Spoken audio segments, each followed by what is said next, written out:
Okay, my question is, there's a lot of talk about property rights, and I wonder if you view them as situational or absolute. Seems to me if you don't want a pipeline on your property, that's fine and that's your right. However, if you want a hog farm or a windmill or a solar farm, then that's not your right. So which way do we go? I see a contradiction here.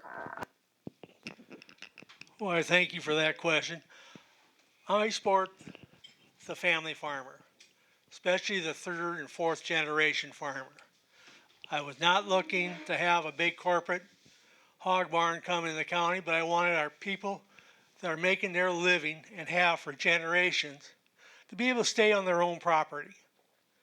And if they have the children, I want them to be able to teach their children to get that bug to stay in farming, because we're losing more farmers than anything.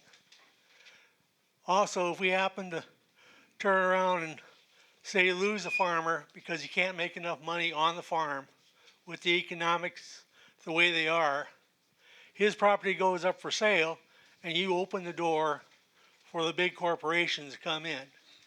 Because once they buy up enough land, all the setbacks and stuff we put in the zoning ordinance will be for naught. They'll use the system against us that we put out there to stop them with.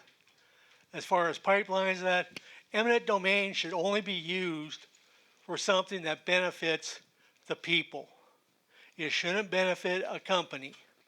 If they want to be here bad enough, they can turn around and come in and buy their own way into our life, follow our rules, and be a good member of our family so they can have a third or fourth generation business.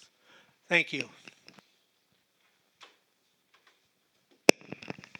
All right, the question, as I understand, property rights, situational or absolute, and I just don't think it's as easy as that. I think we absolutely have property rights, and we have to defend those rights. Right? We're not communist China or anything. We have rights, and we have to defend those. But it also seems like that question is a little bit, coming into eminent domain and zoning and those other types of things. So yeah, I agree that eminent domain, it shouldn't be used for, private purposes. It should be reserved for public, right?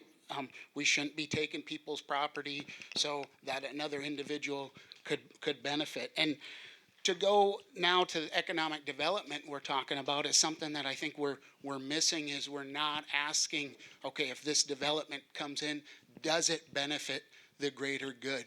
If we're allowing these organizations to come in and they're a huge burden on our roads or our other resources, and they cost you guys as taxpayers more than they're bringing into the community, why would we want that? Why would we want to bring development in that makes you guys all poorer?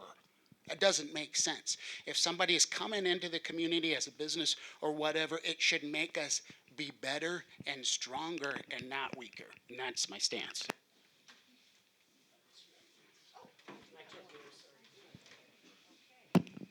Okay, private property rights. This is one of the key reasons that I went to Pierre. And for those of you who do not know, the CO2 pipeline that was supposed to come through South Dakota, actually it was passed to actually allow it in the state of South Dakota, and then enough people got together, collected signatures, and put it on the ballot. Referred Law 21, and that pipeline was defeated. 65 out of the 66 counties here in Yankton. Defeated. The people had a voice, and that's the way property rights should be. Property rights are, as far as I'm concerned, should be as close to absolute as possible. You own that property. Your property is your property. It should not be rained down upon by a government. Now, eminent domain should only be used for the greater good. For the greater good. And when we try and define private corporations as greater good, that's when we're going to get in trouble. Private property rights should be private property rights. And you should have a say what's going on if it's going to rain down on your property. For instance, a windmill. If a wind tower is going to take away from the quality of your life, you should have a say. And I attended those Yankton County Commission meetings, and there were hundreds, not a few, people who were completely against these wind towers. And by the way, there is an active lawsuit in Yankton County against the Yankton County Commissioners being brought by Jeannie and Steve Brockmiller, the plaintiffs. It will be in Yankton County Court on July 30th. Thank you. Once again, I'm all about the truth. Okay, so I agree with some of our fellow candidates here.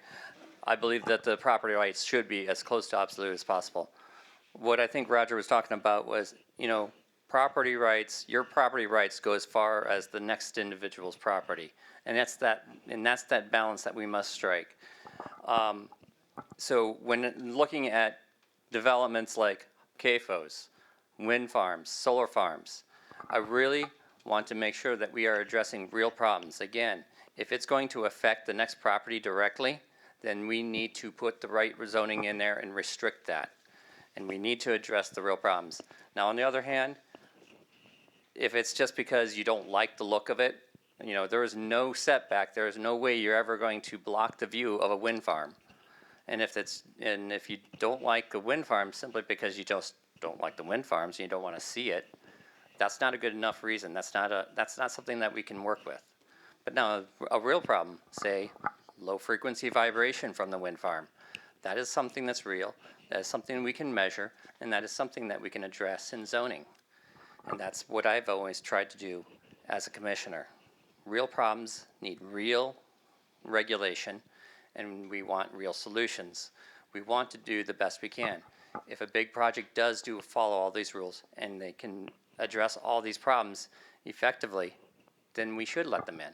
And we also, just as Dan said, we want to make sure that we are not letting in something that is going to be a burden to us. We want to have positive development.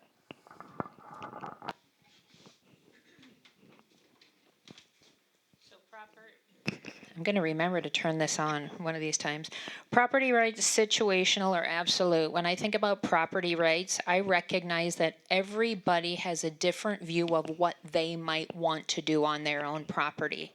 And how do we manage that if you want something different than what your neighbor wants? Zoning, ordinances, it could be HOAs in a housing development. That's how we have to regulate what happens within our community. And quite honestly, I think better communication might help with some of the issues that we have.